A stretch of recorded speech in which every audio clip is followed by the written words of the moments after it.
बच्चों के लिए स्कूल केवल शिक्षा प्राप्त करने की जगह नहीं है, बल्कि वे एक ऐसा स्थान है जहां वे जीवन जीने के आवश्यक कौशल भी सीखते हैं। फिर भी कई बार हम उनकी सीखने की प्रक्रिया को सिर्फ किताबों तक सीमित कर देते हैं, जिसका प्रभाव उनके विचारों और सोचने के तरीके पर पड़ता है।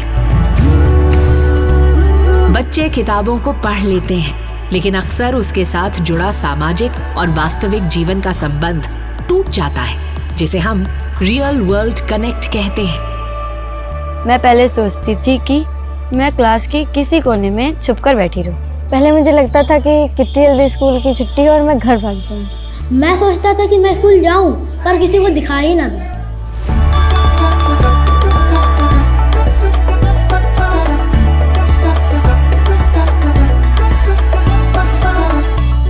इसलिए जरूरत इस बात की है कि शिक्षा को केवल जानकारी तक सीमित ना रखकर उसे जीवन से जोड़ा जाए, ताकि बच्चे बेहतर फैसले लेना सीखें, सोचने की प्रक्रिया को समझें, अपने व्यवहार और समय का सही प्रबंधन कर सकें और खुद को गहराई से समझते हुए अपने आसपास की दुनिया से भी बेहतर तरीके से जुड़ सकें।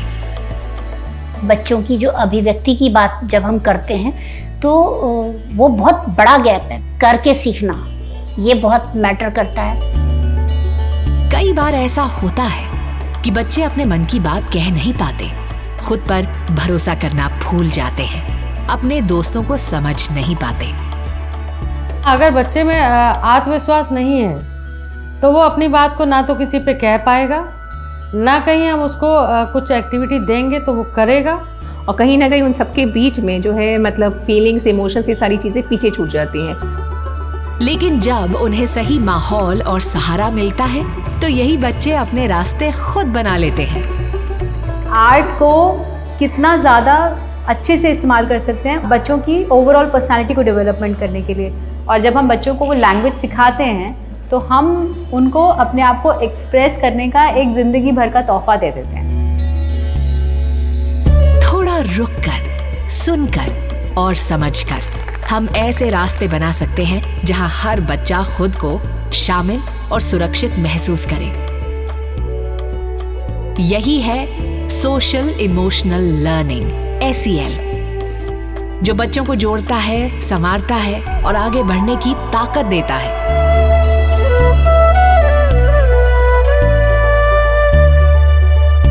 पहला कदम होता है सोच, जहां बच्चों के मन को टटोलकर उनमें बीज पिरोया जाता है सोच का, जिससे वो सवाल पूछ सकें।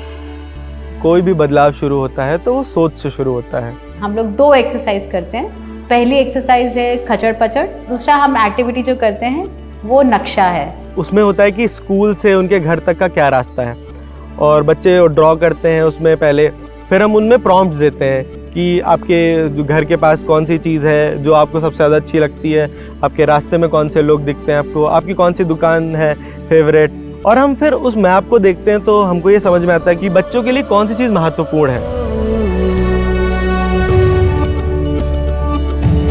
जब हम कोई बात सुने तो तुरंत हाँ या ना बोले। दूसरा कदम है समझ। बताए हुए रास्तों पर अब बच्चे बिना सवाल किए नहीं चलते हैं।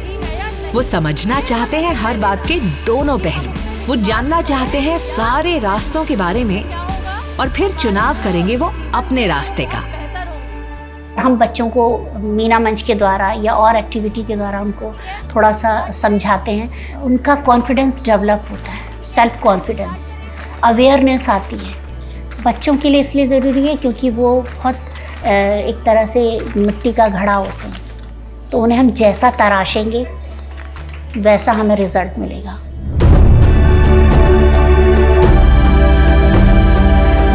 फिर नई दुनिया खुलती है संवाद की। बच्चे दिल की बात शब्दों में बांधकर सामने रखते हैं और सुनते हैं अपने दोस्तों की बातों को। ऐसी कोई भी चीज़ नहीं है जो लड़कियां नहीं कर सकती हैं। लड़कियां सब कुछ कर सकती हैं, हमें उन पर विश्वास रखना चाहिए।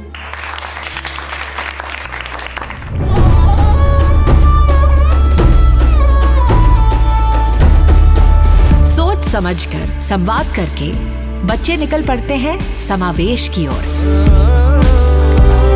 और जब ये छोटे छोटे कदम मन को हल्का करने लगते हैं, झिझक धीरे धीरे कम होने लगती है, तो चेहरों पर मुस्कुराहट अपने आप आ जाती है। और फिर कल फिर स्कूल जाना है, ये सोच दिल को खुशी से भर देती है। टीचर्स को एक ट्रेनिंग प्रोवाइड करते हैं जिसमें समझ पाएँ कि सोशल इमोशनल लर्निंग का क्या इम्पोर्टेंस है, उसका क्या इम्पैक्ट है। इतनी घर पे हम सुविधा नहीं दे पा रहे हैं जितनी बच्चों को यहाँ स्कूल में खुद सुविधा मिल रही है। वो बच्चे पढ़ने के लिए, आगे बढ़ने के लिए तैयार हैं। नींव बच्चे की मजबूत होगी, बच्चे का सेल्फ कॉन्फिडेंस डेवलप होगा, तो एक अच्छा एक नया भारत का निर्माण हम कर सकेंगे। जब स्कूल ऐसा माहौल बनाता है जहां हर बच्चा बिना डर के अपनी बात कह सके, तब वही जगह उनके लिए एक सच्ची, सुरक्षित और भरोसेमंद स्पेस बन जाती है।